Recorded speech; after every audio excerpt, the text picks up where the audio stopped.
Angibingelele wey'ngane zakwethu, phinde futhi nginamukele kuyona i-channel ehamba phambili Imfezeko Media. Mina lami igama nguVeza Ututhuko, ungakhuluma lo bathi iLasbo namaGumede. Mara mhlawumbe usemusha kuleli khasi, ngizophinde ngicela enze sure ukuthi uyasubscribe, ungakhohlwa ukukhomenta nokulekha nokushera. Ukuyikhona okukhulu kunakho konke. Wey'ngane zakwethu, sishiya abantu abaningi badidekile izindaba zokuvela komsakazo Ukhozi FM ekucaleni lo wabulawa ngonyaka 2014 kwakunozinti Bafana kanjalo ne-Orlando Pirates uSenzo Meyiwa laphana. Kubuye ukuthi-ke namhlanje kusukela izolo kuvela ukuthi kuqhubeka icala lokubulawa kwaSenzo Meyiwa laphana eNorth Gauteng High Court ePitoli. Umsolo wesibili kuleli cala uBongantanzi nokunguyena osebhokisini lofakazi kulamaviki uveze ukuthi esinye sezithombe besiphethe ngabashushisi bombuso ngesikhathi ngoba ngumsakazo Ukhozi FM. Lokhu kwenzeke ngesikhathi abashushisi banekela inkantolo izithombe ezatholakala efonini kaNtanzi.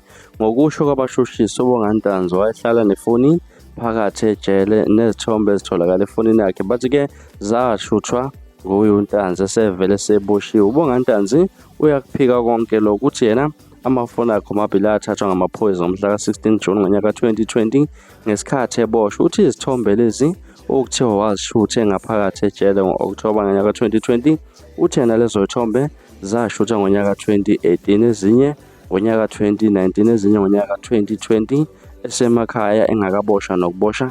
Uthi ezinye izithombe wona amaphoyisa kushutha azithatha ku-Facebook wakhe nezithombe sikaJata wayesiphothe ku-Facebook, hhayi ukuthi wasishutha esejele njengokusho kwabashushisi. Ingane zakwethu izona indaba ezihamba phambili laphana nokuthinta ukuthi-ke akukacaci noma ubongani kwathi-ke seboshiwe, kodwa wabuya wakwazi ukuphuma wayoshutha izithombe emakhaya KwaZulu-Natal kwaNongoma, washutha noJata qeda wabuyela ejele ngaphakathi. Icala kubekwa ukuthi liyaqhubeka. Ngane zakwethu izona indaba ezihamba phambili laphana engifuna sikhulume ngalo lolu daba lokuthintaka kwegama lomsakazo Ukhozi FM umnumzana uKhathide Ngobe laphana-ke osenaye evelile kuleli cala ngane zakwethu ngenxa yokutholakala kwesithombe efonini laphana kaBongani Ntanzi. Ingane zakwethu, mhlawumbe kuthini kwakho ukuphawula ngalolu daba ene-comment section, ngeke ngizothola ithindo lwakho ngalolu daba. Mina ngilasibona ingane zakwethu sengiphuma nje na, kodwa ngithembisa ngiyabuya futhi nezinye izindaba